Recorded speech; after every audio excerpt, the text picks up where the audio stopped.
नमस्कार मित्रांनो, तुमचं स्वागत आहे आमच्या नवीन यूट्यूब चॅनलमध्ये ज्याचं नाव आहे फादर अँड डॉटर स्टोरी.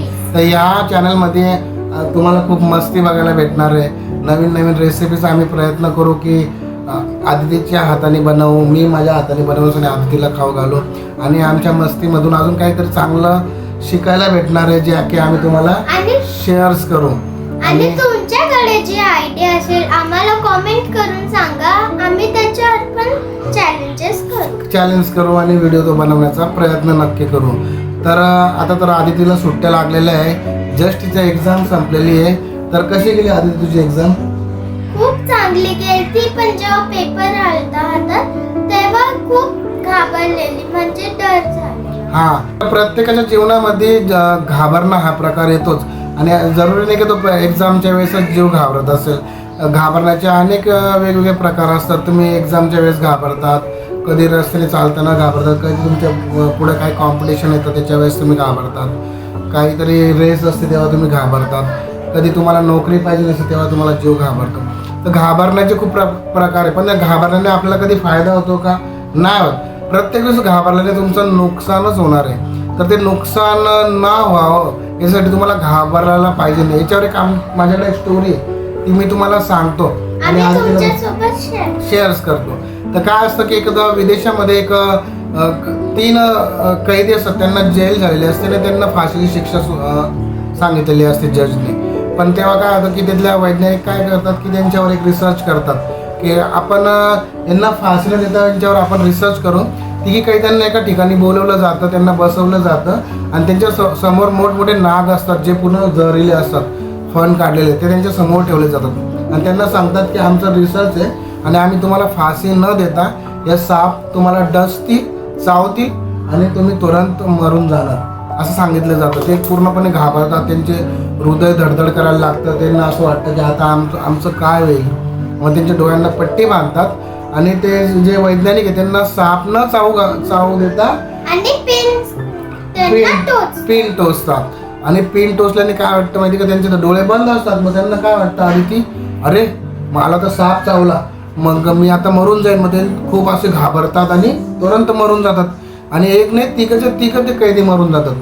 आणि मग ते मेल्यानंतर त्यांचं तिथे स्पोर्टमॉर्टम केलं जातं आणि स्पोर्टमॉर्टममध्ये हृदयविकाराने, कोणाचा हार्ट अटॅकने, जास्त जीव घाबरल्याने ते तिघ मेलेले असतात.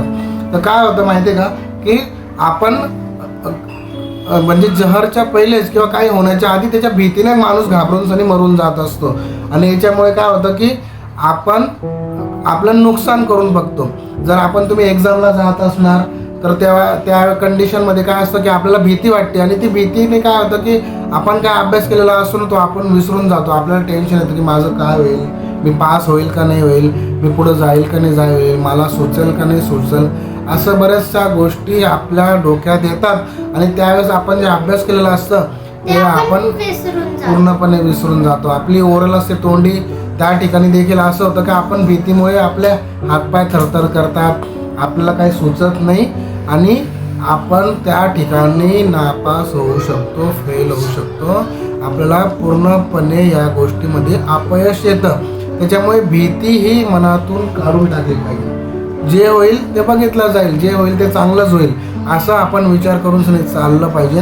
आणि या गोष्टीमुळे आपण हे शिकलं पाहिजे की भीती आपल्याला नको, आपल्याला भीती बाळगली नाही पाहिजे, आपण हिंमत केली पाहिजे, आपण त्या ठिकाणी आपल्यामध्ये कॉन्फिडन्स आला पाहिजे. आता अजून एक प्रश्न तिथं एक निर्माण होतो की बऱ्याच जणांचा प्रश्न असतो की साप चावल्यानंतर मनुष्य कधी मरतो. आता सापाची स्टोरी सांगितल्यामुळे हे पण एक प्रश्न त्याला जॉईंट होतोय की साप चावल्यानंतर मनुष्य कधी मरतो. तर जहरीला साप जेव्हा माणसाला चावतो त्याच्यानंतर तो किती वेळ जगेल हे त्याच्या हिमतीवर अवलंबून असतं. त्याने जर हिंमत ठेवली तर तो नॉर्मल असला, त्याचे छातीचे धडधड वाढली नाही तर तो बराच वेळ, अर्धा तास, पाऊण तास सुद्धा जगू शकतो. आणि त्याला तेवढा टाइम भेटतो, डिले भेटतो की तो हॉस्पिटल पर्यंत जाईल. पण एखाद्याला साप चावला आणि त्याला ते सर्प चावल्यानंतर त्याला ते बाईट केल्यानंतर त्याचं ते जहर त्याने तिथे सोडलं आणि तो मनुष्य जर घाबरला तर त्याच्या हृदयाची धडधड खूप वाढते आणि त्याचे जे ब्लड सर्क्युलेशन असतं ते खूप फास्ट होतं आणि ते जहर पूर्ण शरीरामध्ये फास्ट जातं फैलतं आणि त्याच्यामुळे तो लवकर मनुष्य मरतो. त्याच्यामुळे कुठलीही गोष्ट झाली तरी त्यांनी घाबरू नये आणि त्यांनी त्याचं माइंड नॉर्मल ठेवू, त्यांनी त्याची विचार क्षमता नॉर्मल ठेवू आणि कॉन्फिडन्स ठेवू. तर अशा काहीतरी स्टोरी घेऊन सगळे आम्ही तुमच्यापर्यंत नक्की येऊ. परत येऊ.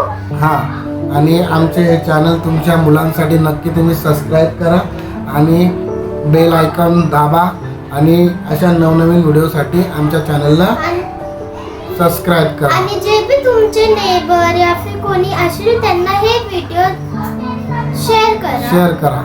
तर चला भेटूया आपल्या पुढच्या व्हिडिओमध्ये. तोपर्यंत बाय बाय.